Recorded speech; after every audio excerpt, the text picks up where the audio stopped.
খান জাহান আলী? যদি জিজ্ঞাসা করি গিয়েছেন, কি আইনেছেন ওখান থেকে, বলবেন গোসল করে এসেছি। কি আইনেছেন সেটা হয়তো কেউ পারতেও পারেন, কিন্তু অধিকাংশ পারবেন না।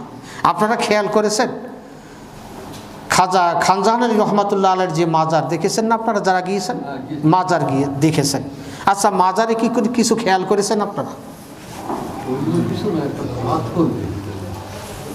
কিছুটা হয়েছে পাথর। পাথর কি একটা? তার যে মাজার, যদি নেক্সট কখনো যান খেয়াল করবেন, তার যে মাজার ভিতরে তিনি শুয়ে আছেন, যে মাজারে গাঁথনি, এই গাঁথনির নিচে দেখবেন বড় বড় পাথর, দেখেছেন? এই পাথরের উপর দিয়ে তারপরে ইট দিয়ে গাঁথনি, নিচে আছে বড় বড় পাথর। আচ্ছা, আপনারা বলেন পাথর কি ভাসে না ডুবে যায়? ডুবে যায়। আজকে যাই ট্রাই করে দেখেন, আশপাশ তো পুকুরও তো আছে, একটা পাথর নিজেই বিসমিল্লাহ বলে দেখেন ভাইসে থাকে কিনা, না ডুবে যায়? ভাসবে না ডুববে? কথা বলেন।